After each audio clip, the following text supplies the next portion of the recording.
আমার গত সপ্তাহের যশোরের আলোচনার একটা লাইনকে কেন্দ্র করে আমাদের অনেক রাজনীতিবিদ বন্ধুরা অনেক ক্ষুব্ধ প্রতিক্রিয়া দেখাচ্ছেন। ওই কথাকে নিজেদের গায়ে টেনে, নিজেদের গায়ে মেখে ওনারা ক্ষুব্ধ হয়েছেন। প্রিয় ভাইয়েরা, আমি বলেছিলাম যে একদল খেয়ে গিয়েছে, আরেক দল খাওয়ার জন্য রেডি হয়ে আছে। তো এখানে কি আমি কোন দলের নাম বলেছি? বাংলাদেশে 48টা প্রায় নিবন্ধিত রাজনৈতিক দল, কোন দলের নাম আমি বলিনি।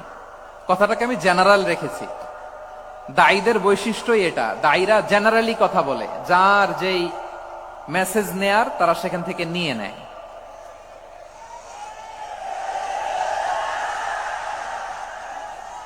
তো কোন দল এটা নিয়ে কোনো কথা বলল না।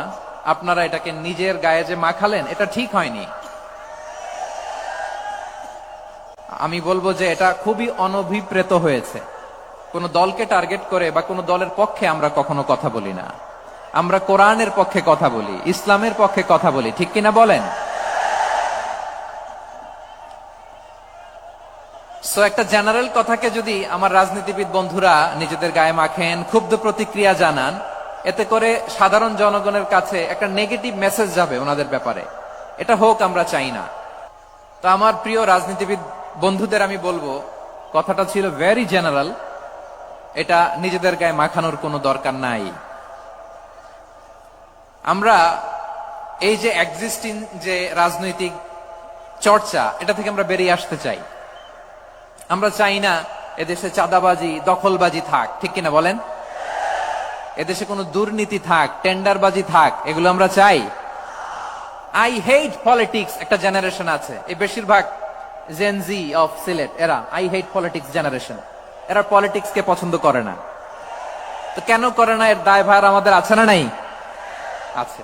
এবং আমরা দেখেছি ক্ষমতার পালাবদল যখন হয়, এক সরকার যায় আরেক সরকার আসে, তখন দুর্নীতির ফিরিস্তি আমরা জানতে পারি, এর আগে জানতে পারি না। প্রতিটা দলের ভেতরেই আমরা এই বাজে চর্চাটা দেখেছি।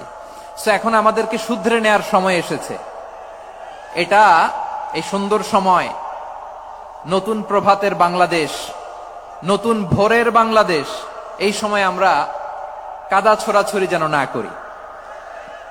আমাদের শপথ নেয়ার সময় এসেছে। প্রতিটি দল, নিবন্ধিত 48টি, সবগুলো দলের এখন শপথ নেওয়া উচিত যে আমরা কোনোদিন আর চাঁদাবাজি করব না, টেন্ডারবাজি করব না, দখলবাজি করব না। আমরা সবসময় দেশের পক্ষে থাকব, সবসময় দেশের পক্ষে থাকব। সেই কথাগুলো ছিল ভেরি জেনারেল। যে কথাগুলো আমরা জেনারেলি বলি, এগুলো জেনারেলি আপনারা নিবেন। আমার রাজনীতিবিদ বন্ধুদের কাছে এটাই আমার কামনা।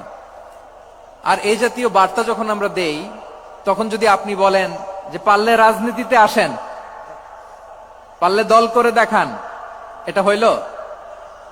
আমি কি এরকম কোনো কথা বলেছি? না। আমি একজন মুফাসসিরে কোরআন, আমি একজন আলেম, এর বাইরেও আমার সবচেয়ে বড় পরিচয় আম আ সিটিজেন অফ বাংলাদেশ। আমি বাংলাদেশের একজন সাধারণ নাগরিক। আমার দেশের যে কোনো সমস্যা, যে কোনো ইনকনসিস্টেন্সি, অসঙ্গতি নিয়ে মত প্রকাশের স্বাধীনতা আমার আছে না নাই? আপনারাই তো বাক স্বাধীনতার কথা বলেন, ফ্রিডম অফ স্পিচের কথা বলেন, বাক স্বাধীনতার কথা বলেন। আপনারাই যদি আবার কোন মন্তব্যের কারণে বলেন যে রাজনীতির মাঠে আসেন, দল করেন, দেখি কতটুকু পারেন, এটা ঠিক হবে না। তাই প্রিয় ভাইয়ের, আসুন আমরা দল মত নির্বিশেষে কাঁধে কাঁধ মিলিয়ে সোনার বাংলাদেশ গড়ি, দুর্নীতিমুক্ত বাংলাদেশ গড়ি, যে বাংলাদেশের জন্য রক্ত দিয়েছে আবু সাইদ,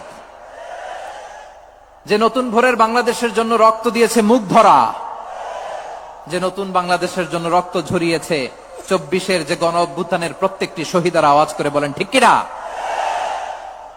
আল্লাহ তাআলা আমার দেশকে তুমি নিরাপদ করো, শান্তিময় করো।